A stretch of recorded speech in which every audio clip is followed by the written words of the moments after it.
Dan di sana juga baginda Nabi pernah mengingatkan, ala unabbiukum bi akbaril kabairi, tidakkah kamu ingin aku kasih tahu tentang paling besarnya dosa besar? Bukan dosa besar, tapi akbar kabair, paling besarnya dosa-dosa besar. Allah, sahabat Nabi menjawab, iya ya Rasulullah. Lalu Nabi beritahu kepada para sahabat Nabi, termasuk dosa, bukan dosa biasa, dosa besar, dan bukan sekedar dosa besar, tapi paling besarnya dosa besar. Nabi menjawab, al-isyraku billahi, menyekutukan Allah subhanahu wa ta'ala, wa uququl walidaini, dan durhaka kepada kedua orang tua. Masalah durhaka kepada orang tua ini tidak cukup bisa kita hafal dengan otak kita, akan tapi kita harus mencoba merasakan bagaimana sih berbakti. Sebab berbakti bukan urusan otak, berbakti adalah urusan hati. Kalau urusan otak semuanya mengerti, semuanya faham. Kalau seandainya ada di buku, di kertas ujian, ada sebuah pertanyaan bagaimana hukumnya berbakti pada orang tua, semuanya akan bisa menjawab, dan jawabannya pasti benar, yaitu akan menjawab berbakti kepada orang tua hukumnya adalah wajib. Akan tapi pada kenyataannya, sudahkah kita berbakti pada orang tua kita dengan sesungguhnya?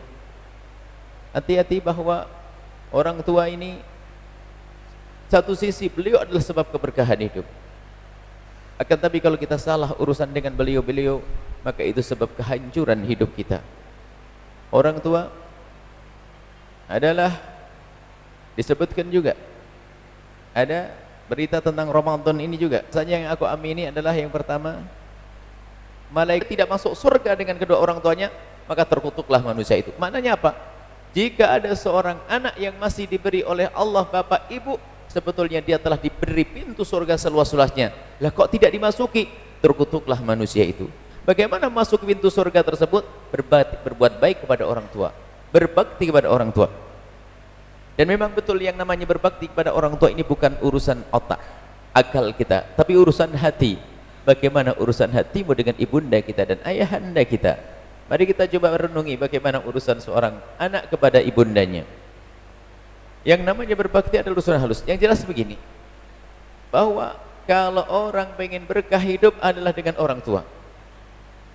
Tapi sebaliknya, siapapun yang menjalani hidup dengan menyakiti orang tua, durhaka kepada orang tua, maka ketahuilah kehancuran adalah akan selalu mengiringinya.